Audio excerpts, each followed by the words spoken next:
శాసనసభ్యులు సహకార సంఘ అభిమాని మోహన్ రెడ్డి గారు, అదేవిధంగా రమేష్ గారు, డిసిసిబి కరీంనగర్ వైస్ చైర్మన్ గారితో పాటు విచ్చేసినటువంటి కరీంనగర్ మరియు నల్గొండ జిల్లా నుంచి వచ్చినటువంటి మా సహకార సంఘ అభిమానులు, ప్రెస్ మిత్రులు, మా బ్యాంకు ఉద్యోగస్తులు అందరికీ పేరు పేరున నా యొక్క హృదయపూర్వక నమస్కారాలు.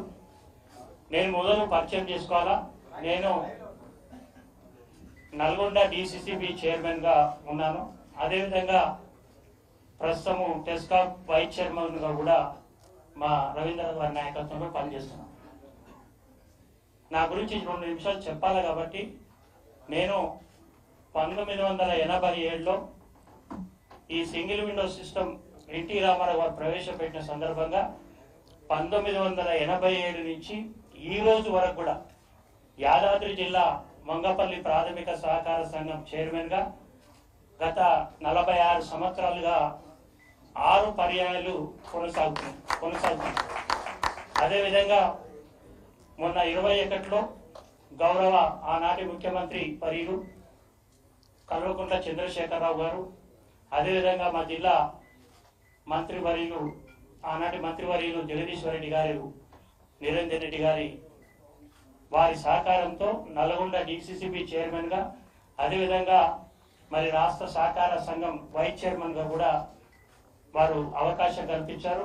అందులో రవీంద్రరావు గారి సహకారం కూడా ఉంది. వారందరికీ కూడా ఈ సందర్భంగా ధన్యవాదాలు తెలియజేస్తుంది.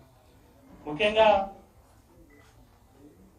మొదలు మా నల్గొండ జిల్లా డిసిసిబి చైర్మన్ గా ఆనాడు మేము ప్రమాణ స్వీకారం చేసిన 2020లో మా బ్యాంకు 2.5 కోట్ల నష్టంలో ఉంది. మీకు కూడా తెలుసు, అన్ని పేపర్లో కూడా అప్పుడు రాశారు. దేవరకొండ స్కామ్ జరిగింది, దాదాపు 30-35 కోట్ల స్కామ్ జరిగింది. ప్రతి పేపర్లో రాశారు, మీరే ప్రెస్ మిత్రులు. మరి ఆనాటి నుంచి 2.5 కోట్ల లాసులో ఉన్నటువంటి మా జిల్లా నల్గొండ జిల్లా సహకార బ్యాంకును మరి దాదాపు ఈ 4 సంవత్సరాల్లో ఆడిట్ రిపోర్ట్ ప్రకారం 105 కోట్ల ప్రాఫిట్ వరకు తీసుకుపోయినాం ఈ 4 సంవత్సరాలు. మరి ఎన్పిఏ శాతం ఏదైతుందో 11% ఉండే ఆ రోజు. ఈ రోజు 1.83 ఉన్నది. ఎందుకంటే కరీంనగర్ తర్వాత మా బ్యాంకే 2వ స్థానంలో ఉంది.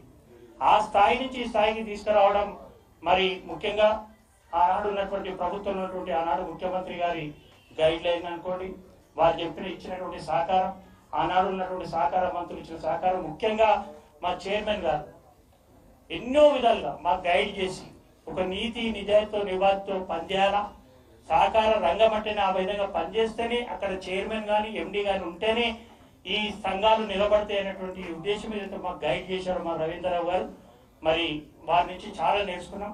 ఆ విధంగా మా నల్గొండ జిల్లా సహకార కేంద్ర బ్యాంకును లాభాల దిశలో తీసుకుపోయారు.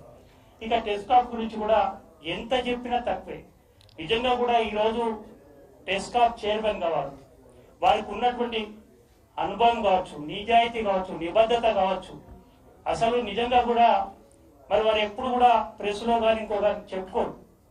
కానీ చాలా మందికి తెలియదు వారి యొక్క నిబద్ధత నిజాయితీ గురించి. నేను చూస్తున్నాను గత 5 సంవత్సరాలుగా వారు ఏ పని చేసినా, ఏ కార్యక్రమం తీసుకున్నా ఒక పారదర్శకతను తీసుకుంటున్నటువంటి సందర్భం. ఈ రోజు ఈ బ్యాంకు కావచ్చు, కరీంనగర్ బ్యాంకు కావచ్చు, టెస్కాప్ కావచ్చు, 100 కోట్ల ప్రాఫిట్ లో రావడానికి ఆనాడు ఉన్నటువంటి పరిస్థితులను మీరు చూశారు. ఇవాళ రావడానికి వారి యొక్క మరి వారి చైర్మన్ గా ఉండడమే ఇది. సరే, ఏది ఏమైనా ఈ 5 సంవత్సరాలుగా మాకు మరి చాలా విషయాలు నేర్చుకున్నాం.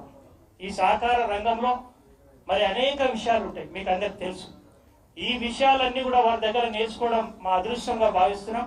వారు నిజంగా కూడా ఈ 5 సంవత్సరాలు మాకు పరిచయం అయిన తర్వాత 5 సంవత్సరాల 4 సంవత్సరాల 3 నెలల పీరియడ్ లో అనేక విషయాలు తెలుసుకున్నాం. నిజంగా కూడా ఆ విధంగా మేము కూడా ఉండాలి. భవిష్యత్తులో కూడా ఇటువంటి వ్యక్తులు ఈ సహకార రంగంలో ఉంటే కొత్తగా వచ్చేటువంటి ఈ సహకార రంగంలో పనిచేసే వాళ్లకు వారు ఒక నిజం గురువుగానే నేను భావిస్తాను. కాబట్టి అటువంటి వ్యక్తి ఈరోజు నిజంగా కూడా దురదృష్టకరం. మరి వారు చైర్మన్ గా ఉండడం లేదంటే నాకు కూడా కొంత బాధ ఉంది. ఎందుకంటే ఇవాళ 29 రాష్ట్రాలు ఉన్నాయి, రకరకాల పార్టీలు, ప్రభుత్వాలు, మరి అక్కడ సహకార సంఘ రాష్ట్ర అధ్యక్షులుగా ఉన్నారు. వారందరూ కలిసి ఇది మన ప్రాంతీయ పార్టీ, మీకు తెలుసు. మీరు బీఆర్ఎస్ పార్టీ ఉన్నది ఒకటే బీఆర్ఎస్ కు. అన్ని 29 జిల్లాల రాష్ట్ర సహకార బ్యాంక్ చైర్మన్లు కలిసి వీరిని నాస్కాప్ చైర్మన్ గా ఎన్నుకున్నారు. అంటే అది మామూలు విషయం కాదు.